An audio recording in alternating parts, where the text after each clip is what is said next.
So hello दोस्तों की हाल चाल थोड़े सारे दा एक और फिर तो स्वागत है मेरी एक नई वीडियोज। सो गाइस, जैसा कि इस वीडियो के थंबनेल पे आप देख के आए हो, इस वीडियो में मैं आपको दिखाने वाला हूँ दिल्ली से जीबी तक का पूरा सफ़र, पूरी इन्फॉर्मेशन जो आपको चाहिए। ठीक है, दिल्ली से जीबी तक जाने के लिए सारी इन्फॉर्मेशन मैं आपको प्रोवाइड करूँगा कि कौन कौन सी बसेस चलती हैं, कौन सी बस में बैठ के आपको कितना टाइम लगने वाला है और कब आप कितने कितने बजे आप निकल सकते हैं और कौन सी जर्नी बेस्ट रहने वाली है। तो सारी इन्फॉर्मेशन मैं आपको बहुत ज़्यादा डिटेल में देने वाला हूँ। तो सबसे पहले तो आपको, अगर आप जहाँ भी हैं, आपको दिल्ली से अगर आपको वॉल्वो में जाना है, ठीक है, कंफर्ट में जाना है, तो आप अपनी टिकट बुक कर सकते हैं। दिल्ली से मनाली के लिए जो टिकट है आपको बुक करनी है। आपका जो किराया रहने वाला है वो 1000 से 1500 रुपये रहेगा। जो बस आपको मिलेगी वॉल्वो बस जो सारी चलती हैं वो आपको कहाँ पे मिलेंगी, ठीक है, Kashmiri gate bus stand Delhi पे मिलेगी। और जो आपको बुक करनी पड़ेगी टिकट वॉल्वो में जाने के लिए वो दिल्ली से मनाली के लिए करनी पड़ेगी। लेकिन जो आपको उतरना है वो एक ऑट नाम का शहर आएगा, वहाँ पर उतरना है। वो आगे आपको वीडियो में समझाता हूँ। लेकिन अगर आप जाते हैं हिमाचल रोडवेज़ की बस में, जो यहाँ से सरकारी बस चलती हैं, वो शाम को 6 बजे, 7 बजे, 8 बजे और रात को 9 बजे, ये 3-4 बस हैं जो लास्ट चलती हैं। ठीक है, मैं आपको प्रेफर करूंगा 5 या 6 बजे वाली जो एचआरटीसी की बस है जो दिल्ली से डायरेक्ट मनाली के लिए चलती है वो आप ले सकते हैं, जो कि आपको काफ़ी सही भी पड़ेगी और काफ़ी सस्ती भी पड़ जाएगी।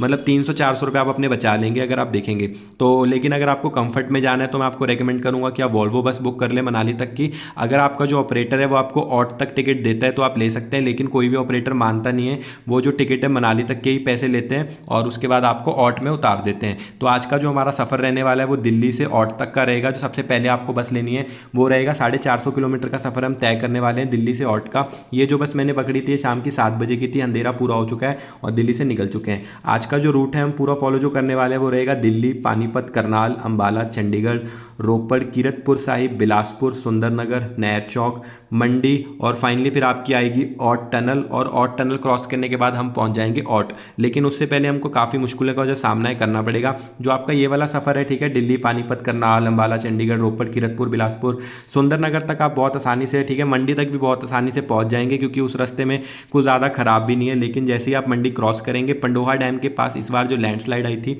उसके कारण काफ़ी ज़्यादा तबाही हुई थी। तो यहाँ पे जो ट्रैफिक है ना सिर्फ सिंगल साइड चलता है। तो जैसे ही मैं यहाँ पे पहुँचा तो यहाँ पे जो ट्रैफिक था वो रुका हुआ था हमारी साइड का। तो हमारा जो ट्रैफिक है वो सुबह 5 बजे खुलेगा। तो जो 5 बजे खुलने तक हमारी जो बस है यहीं पर खड़ी रहेगी। तो सुबह जब 5 बजे यहाँ से बसेस वगैरह खुलेंगी तो हम आगे जाएंगे। तो यहाँ पे अभी 2 घंटे बस रुकेगी तो मैं यहाँ पे आराम करने वाला हूँ। आप भी रेस्ट कर सकते हैं। अगर आप अपनी खुद के पर्सनल व्हीकल पे भी आ रहे हैं तो बाकी सारा पैच है जो ठीक है, कोई भी सड़क वगैरह टूटी नहीं हुई, अच्छी खासी सड़कें हैं, नई टनल्स वगैरह बनी हुई है, नई एकदम हाईवे जैसी सड़कें हैं। लेकिन यहाँ पे पंडोहा डैम के पास आके काफ़ी ज़्यादा लैंडस्लाइड हुई थी तो यही एक पोर्शन है जो आपको ख़राब देखने वाले को मिलेगा। और फाइनली 5 बजे जो पंडोहा डैम का ट्रैफिक है खुल जाता है। पंडोहा डैम पे ऐसे वन साइडेड ट्रैफिक है जिसको क्रॉस करने में आपको लगभग 1 घंटे का समय है जो लग जाएगा। सिर्फ वन साइड का ट्रैफिक चलता है और लाइनें आप देख पा रहे हैं कितनी ज़्यादा लगी हुई हैं। तो इस ट्रैफिक में काफ़ी ज़्यादा टाइम लग रहा था और काफ़ी ज़्यादा पोल्यूशन भी फील हो रहा था। तो आप अपनी खिड़कियाँ वगैरह बंद करके बैठे और ठंड यहाँ पे काफ़ी ज़्यादा हो चुकी है ऑलरेडी। तो अगर आप जा रहे हैं एचआरटीसी की बस में तो अपने साथ कंबल एक ज़रूर ले जाएं, नहीं तो बस में आपको काफ़ी तेज़ है जो ठंड लगने वाली है। उसके अलावा अगर आप एचआरटीसी की वॉल्वो बसेस में जाना चाहते हैं आप वो भी प्रेफर कर सकते हैं, लेकिन वो तो नॉर्मल वॉल्वो बसेस से भी काफ़ी ज़्यादा महंगी रहती हैं। बट वो आपको काफ़ी तेज़ और ऑन टाइम पहुँचा देती हैं। बट इतने पैसे खर्चने का मतलब नहीं है एक आधा घंटा लेट पहुँच जाना। बट एचआरटीसी की सफ़र में तो मुझे काफ़ी ज़्यादा मज़ा आ रहा था। जो टोटल आपके दिल्ली से लेके जो पैसे लगने वाले हैं, ठीक है, वो आपके अप्रॉक्सीमेट 800 से 900 रुपये लग जाएंगे दिल्ली से आपको मनाली तक छोड़ने में। वहीं अगर आप वॉल्वो कराएंगे तो आपके 14 से 1500 रुपये लग जाएंगे दिल्ली से मनाली की वॉल्वो के लिए, अगर ऑफ सीज़न चल रहा है। ऑन सीज़न में तो आपके 1800-1900 तक भी जो पैसे हैं वो लग जाते हैं। तो जैसे ही पंडोहा ट्रैफिक क्लियर हुआ उसके बाद दूसरी साइड का जो ट्रैफिक है वो रुका हुआ था। देख सकते हैं कितनी लंबी लाइन लगी हुई है। तो दोनों ही साइड में आते वक्त आपको ये दिक्कत है जो आने वाली है। जैसे ये ट्रैफिक क्लियर हुआ उसके बाद सड़कें एकदम अच्छी हो चुकी है दोबारा से कोई लैंडस्लाइड वगैरह यहाँ पे देखने को नहीं मिल रही है। लेकिन आपको पूरे रास्ते में अब मनाली तक है जो ट्रैफिक तो देखने को मिलता रहेगा। अब कितने सुंदर व्यूज़ भी आपको देखने को मिल रहे हैं। लेकिन जैसे ही आप मंडी ये वाला पंडोहा डैम वाला जो ट्रैफिक है क्रॉस करें तो आपको उठ के बैठ जाना और उतरने की तैयारी कर देनी है, क्योंकि यहाँ से सिर्फ अप्रॉक्सीमेट 20 से 25 किलोमीटर ही और बचा है। तो लगभग 30 से 40 मिनट का समय आपको और लगेगा और आप पहुँच जाएंगे ऑट टनल। जैसे ही आप ऑट टनल क्रॉस करेंगे तो आपको ऑट में उतर जाना है अपने बस वाले को कह के। फिर उससे आगे का सफ़र, ठीक है, आपको पूरा दिखाने वाला हूँ कि क्या क्या करना है। वैसे तो मैं आपको रेकमेंड करूँगा कि जब आप ऑट में उतरे ना तो अगर आप बस से ही आगे जाना चाहते हैं तो ऑट में उतर जाएं। ऑट टनल क्रॉस करोगे ना जो टूटी हुई सी टनल आएगी, एक पूरी टूटी हुई मतलब अंदर सीमेंट वाली होगी। तो ऑट बस स्टैंड पे ऐसी कुछ जगह पे आप उतर जाओगे। ऑट बस स्टैंड पे उतरने के बाद ही बिल्कुल सामने जहाँ पे आपको बस उतारेगी बिल्कुल सामने ही बस स्टैंड होगा। बस स्टैंड के पास आपको खड़े हो जाना है। हर 15 मिनट बाद एक बस आती है जो होती है सरकारी बस, उस पर लिखा होगा बंजार। जिस भी बस पे बंजार लिखा होगा उस वाली बस में आपको बैठ जाना है। ऑट से लेके बंजार तक का जो किराया है वो आपको लगेगा, ऑट से जीबी तक का जो टोटल डिस्टेंस है वो 32 किलोमीटर का है, और ऑट से जो बंजार का डिस्टेंस है वो अप्रॉक्सीमेट यहाँ पे 22 किलोमीटर का है। तो आपके जो बंजार तक के पैसे लगने वाले ऑट से बस में लगेंगे वो लगेंगे 50 रुपये। तो बहुत ईजिली आप पहुँच सकते हैं, ठीक है। तो 50 रुपये लगेंगे और लगभग 1 घंटे का समय लगेगा आपको 20 से 22 किलोमीटर का सफ़र है जो तय करने में। उसके बाद जब आप बंजार बस स्टैंड पे पहुंच जाएंगे, बंजार बस स्टैंड से दोबारा आपको एक बस चेंज करनी पड़ेगी जो जीबी के लिए जाएगी।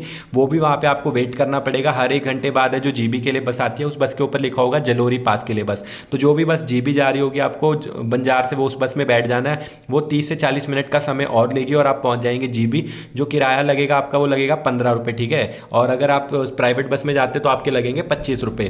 तो ये पूरा किराया रहने वाला है। तो अगर आप टोटल कैलकुलेट करें 50 और ठीक है 20 रुपये, तो 70 रुपये में आप पहुंच जाएंगे ऑट से जीबी। अगर आप प्राइवेट बस में या सरकारी बस में जाते हैं तो आपके 60 से 70 रुपये लगेंगे टोटल। उसके अलावा लेकिन जो मैं आपको रेकमेंड करूंगा कि अगर आप जाना चाहें ना तो आप रेकमेंड करें कि आप ना ऑट में रुके। अगर आप ऑट पहुंचे हैं तो आप 6-7 बजे तक वहीं पे रुके। 8 बजे वहाँ पे दुकान खुलती है, तो एक दुकान है वहाँ पे जहाँ से आप स्कूटी वगैरह रेंट कर सकते हो। तो मैं आपको रेकमेंड करूँगा बस में जाने की बजाय अगर आपके पास लगेज कम है, आपके पास अगर लगेज कम है तो आप स्कूटी रेंट पे लेके जीबी चले जाएं, क्योंकि जीबी में भी जाके आपको ना कुछ घूमने के लिए लोकल टैक्सी करानी पड़ेगी जो कि काफ़ी ज़्यादा महंगी पड़ती है। तो अगर आप 2 जने हैं, कपल है या एक सिंगल एंट्री है तो आप ऑट से ही स्कूटी रेंट लेके जाएं। अगर आप बस वगैरह में चले गए तो बाद में आपको जाके टैक्सी करानी पड़ेगी। जैसे हमको बंजार बस स्टैंड पहुंच गए थे, हम 1 घंटे का समय लगा पूरा।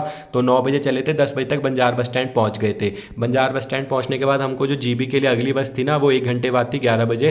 तो 1 घंटा वहीं पर वेट करना पड़ता। तो मैंने 4 लोग और ढूंढे जो जीबी जाना चाहते थे और शेयरिंग में एक टैक्सी कर ली, 100 रुपये पर हेड पड़ा।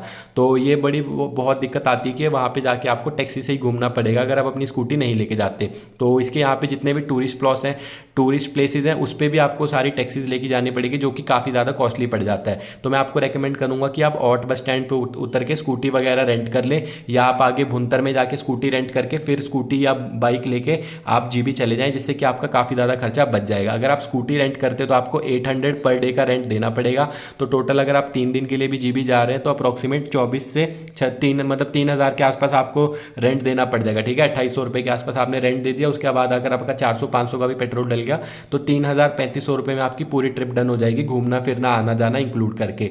लेकिन अगर आप वहाँ से बाई बस तो चले जाएंगे 60-70 रुपये में, लेकिन वहाँ जाके आपको टैक्सी के लिए 2,000-2,500 रुपये देने पड़ेंगे पर डे अगर आप किसी भी टूरिस्ट प्लेसेस पे जाना चाहते हैं। कौन कौन से टूरिस्ट प्लेस है वहाँ पे देखने के लिए?